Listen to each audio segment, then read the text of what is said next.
నిన్నటి రోజు ఆంధ్రప్రదేశ్ ముఖ్యమంత్రి నారా చంద్రబాబు నాయుడు గారు మడకసిరకు రావడం చాలా సంతోషం.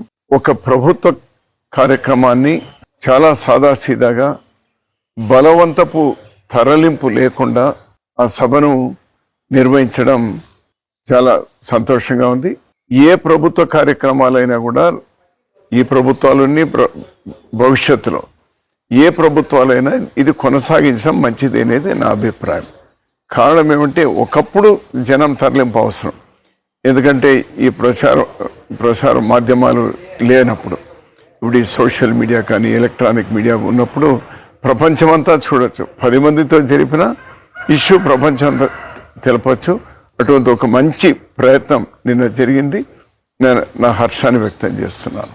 అలానే మడకసిరిలో గత 10 సంవత్సరాలుగా అపరిష్కృతంగా ఉన్నటువంటి సాగునీరు, లేదా తాగునీరు, లేదా పరిశ్రమలు, రోడ్లు, ఇటువంటివి ఏవైతే ఉన్నాయో వాటికి రైతాంగానికి సంబంధించి ముఖ్యమంత్రి గారు స్పష్టమైనటువంటి హామీలు ఇచ్చినారు.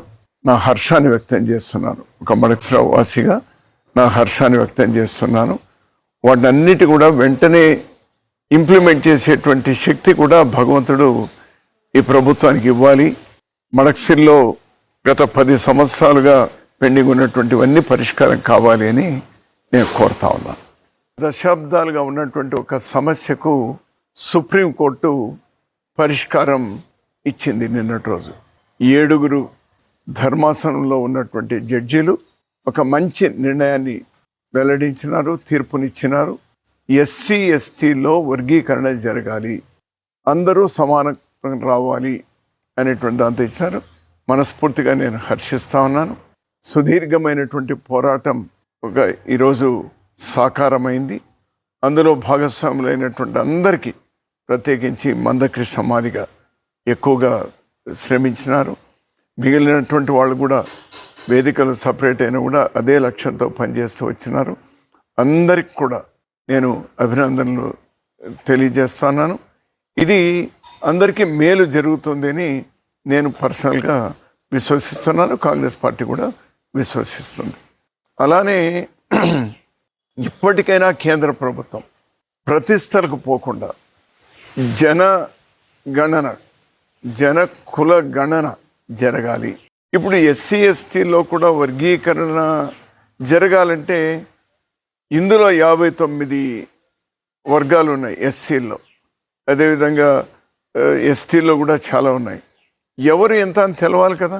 ఇంతవరకు ఎస్సీలు ఎందున్నారు, ఎస్టీలు ఎందున్నారో తెలుసు అంతే. అందులో ఉపకులాలు ఎన్ని ఉన్నాయని తెలియదు కదా. అవి తెలుసుకోవాలంటే కుల జనగణన జరగాలి. So this the right time. ఇంకా ఆలస్యం చేయదు. దేశానికి అంతా సంబంధించింది. ఇప్పుడు అందరూ ఏమడుగుతున్నారు, మేమెంతమంది ఉన్నామో మాకంత వాటా రావాలి అని. తప్పేముంది ఏంటాను నేను. అందులో మెరిట్టే వస్తారు, మెరిట్ లేని వాళ్ళు ఎవరు రారు. సో దీనికి కేంద్ర ప్రభుత్వం వెంటనే అంగీకరించాలి. తక్షణమే ఈవెన్ దళితులకు కానీ, లేదా ఎస్సీ ఎస్టీలకు, బ్యాక్వర్డ్ క్లాసెస్కి, ఈవెన్ ఉన్నత వర్గాల్లో ఉన్నటువంటి పేదవాళ్ళకు కూడా మేలు జరగాలంటే ఇది వెంటనే కుల జనగణన టేకప్ చేయాలని మరోసారి కేంద్ర ప్రభుత్వాన్ని డిమాండ్ చేస్తాను. పెరియార్ గారు, అంబేద్కర్ గారు, బిపి మండల్ గారు, వీళ్ళందరూ కూడా సుదీర్ఘమైనటువంటి పోరాటాలు చేసి ఈ కుల జనగణన జరగాలి అనేటువంటి డిమాండ్ చాలా రోజులుగా ఉంది. ఇదేం కొత్తదేం కాదు. దీన్ని రాహుల్ గాంధీ గారు మరో లెవెల్కి తీసుకెళ్ళినారు. రాహుల్ గాంధీ గారు కేవలం కాంగ్రెస్ పార్టీనే కాదు, ఈరోజు దేశంలో ఉన్నటువంటి బీజేపీ మినహా అన్ని పార్టీలు కూడా, ప్రాంతీయ పార్టీలతో సహా ఇది చేయాలి అని ఈరోజు కూటమిలో, బీజేపీ కూటమిలో ఉన్నటువంటి పక్షాలు కూడా కులగణన జరగాలి అనేటువంటి డిమాండ్ చేస్తూ ఉన్నారు.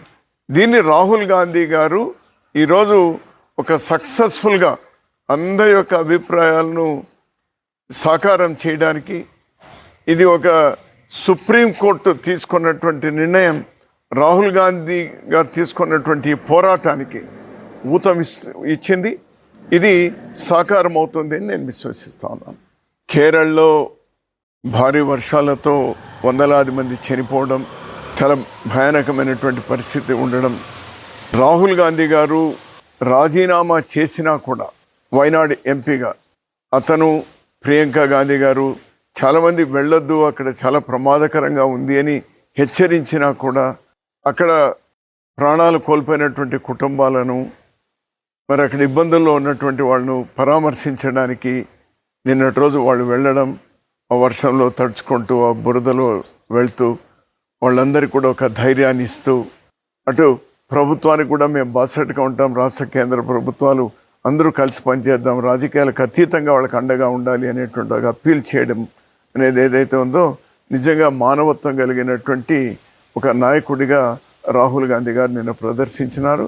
రాజకీయాలకు అతీతంగా ఇటువంటి విపత్కర పరిస్థితులు వచ్చినప్పుడు కలిసి వాళ్ళకు అండగా ఉండవలసినటువంటి అవసరం ఉంది. రాహుల్ గాంధీ గారిని, ప్రియాంక గాంధీ గారిని నేను మనస్ఫూర్తిగా అభినందిస్తా ఉన్నాను.